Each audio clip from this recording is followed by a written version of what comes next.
दोस्तों, दुनिया की सबसे ताकतवर एनर्जी सोर्स क्या है? Solar energy? नहीं, हम तो इसे सिर्फ बैकअप मानते हैं। असली मास्टर प्लान तो कुछ और ही है, और ये प्लान ऐसा है कि अगर पूरा हो जाए तो भारत ऊर्जा के मामले में आत्मनिर्भर बन सकता है।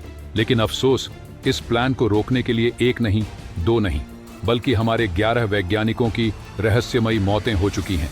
24 जनवरी 1966 होमी जहांगीर भाभा की प्लेन क्रैश में मौत। ठीक इससे 13 दिन पहले 11 जनवरी को लाल बहादुर शास्त्री की संदिग्ध मृत्यु। ये सिर्फ एक संयोग था या किसी साजिश का हिस्सा? और फिर 2009 से 2013 के बीच 11 न्यूक्लियर वैज्ञानिकों की रहस्यमयी मौतें। अब सवाल है कि आखिर ऐसा कौन सा मास्टर प्लान था भारत के पास जिससे एक के बाद एक हमारे वैज्ञानिकों की मौत होने लगी? सवाल ये भी है कि आखिर कौन चाहता था कि भारत इस तकनीक में आगे न बढ़े? कौन था जिसे डर था कि भारत न्यूक्लियर एनर्जी के क्षेत्र में सुपर पावर बन सकता है? आखिर कौन सी थी वो तकनीक? कौन था वो देश? जानेंगे आज के इस वीडियो में। लेकिन वीडियो में आगे जाने से पहले, अगर आप भी चाहते हैं कि भारत इस तकनीक में दुनिया का लीडर बने, तो इस वीडियो को ज्यादा से ज्यादा शेयर करें, लाइक करें और कमेंट बॉक्स में जय हिंद जरूर लिखें।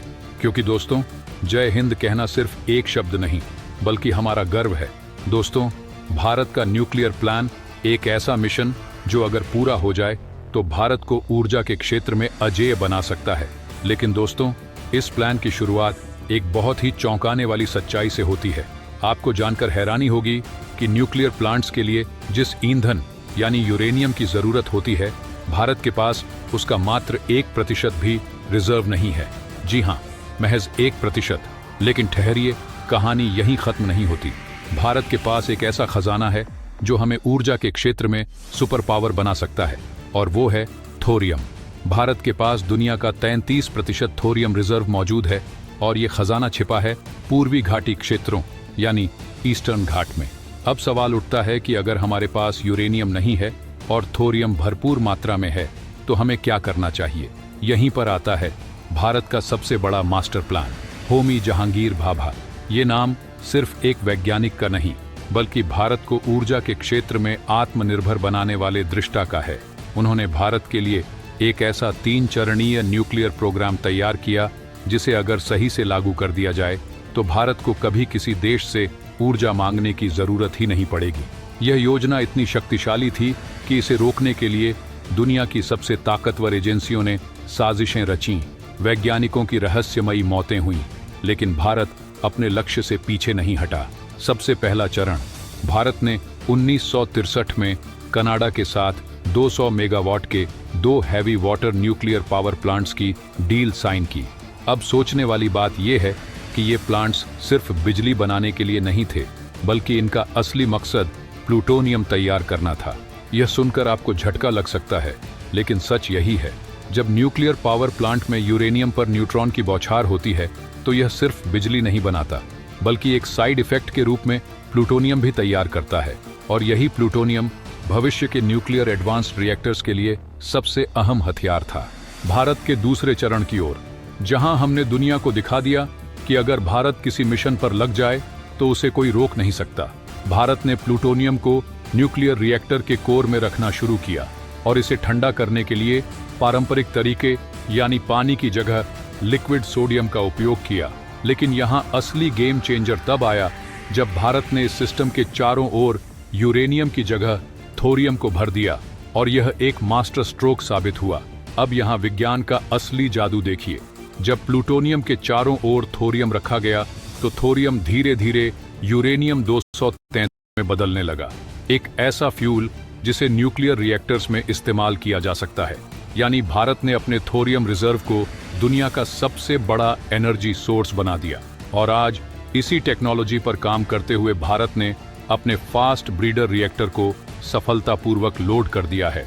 एक ऐसा रिएक्टर जो पूरी तरह से मेड इन इंडिया है और भारत को ऊर्जा के क्षेत्र में आत्मनिर्भर बनाने की ओर सबसे बड़ी छलांग है। लेकिन अब सवाल उठता है कि अगर भारत इस मिशन में इतना आगे बढ़ चुका है, तो अभी तक इसे पूरी तरह लागू क्यों नहीं किया गया? तो दोस्तों, इसका जवाब है अंतर्राष्ट्रीय राजनीति। कुछ ताकतें नहीं चाहती कि भारत न्यूक्लियर एनर्जी में आत्मनिर्भर बने, हमें अपने न्यूक्लियर उपकरण खुद तैयार करने पड़ रहे हैं, क्योंकि अंतर्राष्ट्रीय बाजार में हर देश। दोस्तों, तैयार हो जाइए एक क्रांतिकारी बदलाव के लिए। अगर आप दिल्ली, मुंबई या बेंगलुरु जैसे बड़े शहरों में रहते हैं और हर दिन ट्रैफिक जाम में फंसकर अपना कीमती वक्त बर्बाद कर रहे हैं, तो अब चिंता की कोई बात नहीं। भारत लेकर आया है आपके लिए एयर टैक्सी। अब भारत में ट्रांसपोर्ट का पूरा परिदृश्य बदलने वाला है। अब आप अपनी मंजिल तक पहुंचने के लिए जमीनी रास्तों पर फंसने की बजाय सीधे आसमान का रास्ता अपनाएंगे। यह एयर टैक्सी आपके जीवन में न सिर्फ सुविधा लेकर आएगी, बल्कि समय और ऊर्जा दोनों की बचत करेगी।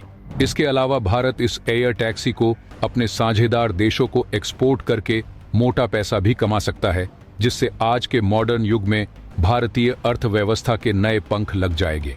दोस्तों, आपको बता दूं कि ये सब तभी संभव हो पाया है जब हमारी कंपनियां और उनमें काम करने वाले वैज्ञानिक देश को आगे ले जाने का जज्बा रखते हों। इसीलिए आज मैं इस वीडियो में आपसे अनुरोध करूंगा कि हमारे वैज्ञानिकों के सम्मान में वीडियो को लाइक करके कमेंट बॉक्स में जय हिंद जरूर लिखें। याद रहे, जय हिंद कहना हम सब के लिए गर्व की बात है।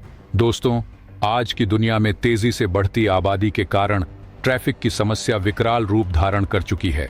भारत जैसे देश में जहां हर बड़े शहर में लाखों गाड़ियां हर दिन सड़कों पर दौड़ती हैं, वहां जाम लगना एक सामान्य समस्या बन चुकी है। ऐसे में यह एयर टैक्सी एक नई क्रांति लेकर आएगी। कल्पना कीजिए, अगर आपको एयरपोर्ट से किसी होटल तक जाना हो या फिर किसी विशेष स्थान तक, तो आपको किसी टैक्सी या कार की आवश्यकता नहीं पड़ेगी। आपको बस एक एयर टैक्सी बुक करनी होगी और यह आपको सीधा आपकी मंजिल तक पहुंचा देगी। सरला एविएशन एक बेंगलुरु स्थित स्टार्टअप है जो इस एयर टैक्सी टेक्नोलॉजी को भारत में लेकर आ रहा है। यह प्रोजेक्ट अभी रिसर्च और डेवलपमेंट यानी R&D फेज में है, लेकिन अगले कुछ सालों में इसे पूरी तरह लॉन्च कर दिया जाएगा। कंपनी का लक्ष्य है कि 2028 तक यह सेवा भारत में पूरी तरह से चालू हो जाए। इसका मतलब है कि कुछ ही वर्षों में जब आप किसी भीड़भाड़ वाले शहर में होंगे, तब आपको जमीन पर नहीं बल्कि हवा में सफर करने का मौका मिलेगा। भारत के लिए यह कदम अत्यंत महत्वपूर्ण है, क्योंकि अन्य विकसित देशों में पहले ही एयर टैक्सी और ड्रोन टैक्सी की दिशा। अब ये सवाल सिर्फ भारत सरकार या वैज्ञानिकों का नहीं, बल्कि हर भारतीय का सवाल है। अगर आप चाहते हैं कि भारत इस तकनीक में सबसे आगे बढ़े, तो इस वीडियो को जितना ज्यादा हो सके शेयर करें, लाइक करें और कमेंट बॉक्स में जय हिंद जरूर लिखें, क्योंकि दोस्तों, जय हिंद कहना सिर्फ एक शब्द नहीं, बल्कि हमारा गर्व है।